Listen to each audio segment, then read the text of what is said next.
Hi, I'm Paris, and I promised an update on my participation in the 23andMe weight loss intervention study.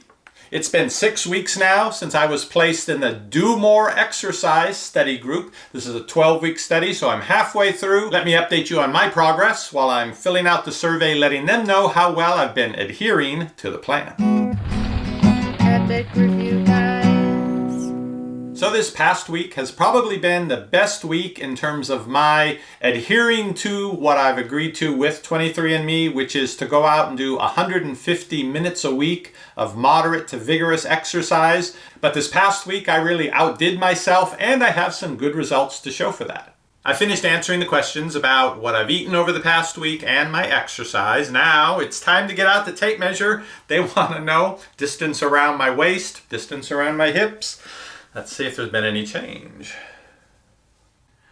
Waist is the same as last week. And the hips went up an inch. How did that happen? My weight, however, is down 2 pounds over the past week. Good for me. So that means over the 6 weeks of doing the weight loss intervention study so far, my weight has gone down 5 pounds in total, which I guess I was hoping it would be somewhat more than that. And after giving them the information about my weight and hips and what I ate and how I exercise, they have additional questions. Since they have my DNA as well as that of 100,000 other people who are involved in this study, they may learn some other things if you're willing to answer the questions, like, do you have aphantasia, the inability to create mental images? I didn't know that was a thing. Do you have dermatillomania, the overwhelming urge to pick at your skin? Well, not till you asked me, but yeah, no, I don't have that. Do you have a tendency to sneeze when your stomach is very full? In addition, I also answered a sleep survey, and the answers to these questions with having your DNA lets them possibly find out new information about lots of different subjects. Everyone in this weight loss study was assigned to one of 3 groups at the start: the low fat, low carbs, or extra exercise, and I really was not pleased that I was placed in the extra exercise group. I thought it'd be easier just to not eat some food than to have to actually go and do exercise. However, I feel differently about that now because I go to the YMCA generally to do my exercise while I walk in the neighborhood, but to work up a sweat and really get my heart going, I use the Stairmaster and other machines at the YMCA. And though it's a bother to go and do it, I don't find exercise interesting or enjoyable, but I'm doing it for this study and for my health. I have realized that it can be easier to do something for a limited amount of time, several times a week, than to not be able to do something that you want to do and have to deal with wanting to do that 24 hours a day, every day of the week. And I'm talking about having to give up certain foods. If I were in the cut back your carbs group, I'm sure I would have to change the number of the foods that I eat daily,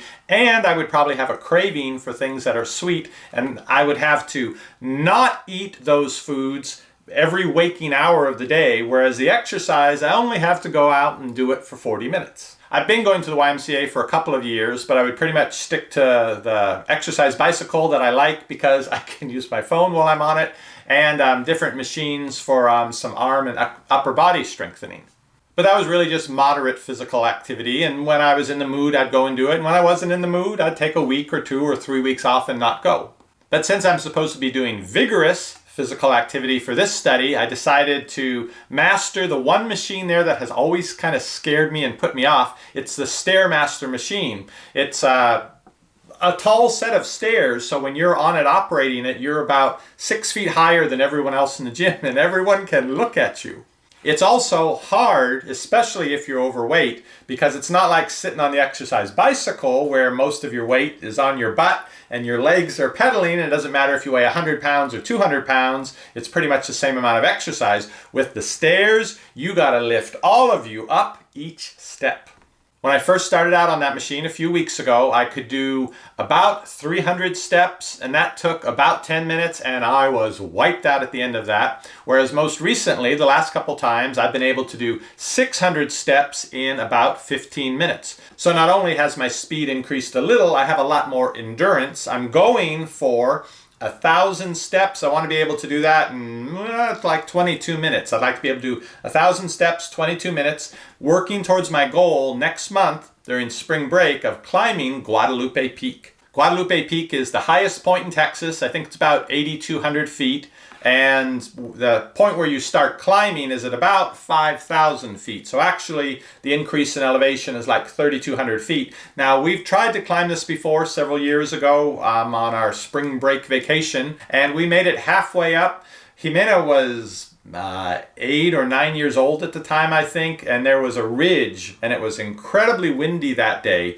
Other full-grown people trying to go along it were having hats blow off and were really unstable, and I was really nervous about taking her across that because she was so lightweight. I could just see myself holding onto her hand and her blowing over the edge of the cliff there in the wind. So we turned back at that point, and it's haunted me since that I didn't make it to the top, because I believe I can. So I'm working on this 1,000 steps in a row, and then I plan to take a break, and then another 1,000 steps. That's how I'm planning to climb up. I don't know if the kids want to have another go at climbing it. I think the challenge they're into these days is how many episodes of a show on Netflix can I binge through during spring break. But I'm doing my best to convince them to go give it another try.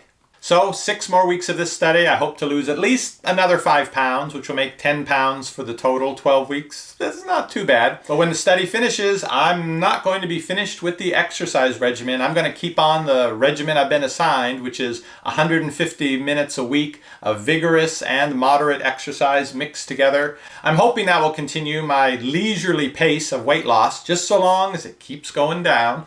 I'm really glad I signed up for this study, as unhappy as I was that they made me exercise. Apparently, that is really what I needed, and so by good fortune, I ended up being put into that category. I now see that I can do it, I can keep it up, and that it will do a lot of good things for me. So it's good to be pushed and to learn what you can really do. I will do a follow-up on this when I'm done with the full 12 weeks. And if your New Year's resolution was to eat healthier, exercise more, lose weight, and you're still continuing on with it, I'd like to hear about it. Please let me know in the comments down below this video. We can encourage each other on. See you on the next review. Shopping is easy when you know what to buy. At EpicReviewGuyz, a gift of a try. What does the fox buy? Nobody knows, but before he goes shopping, he watches our videos.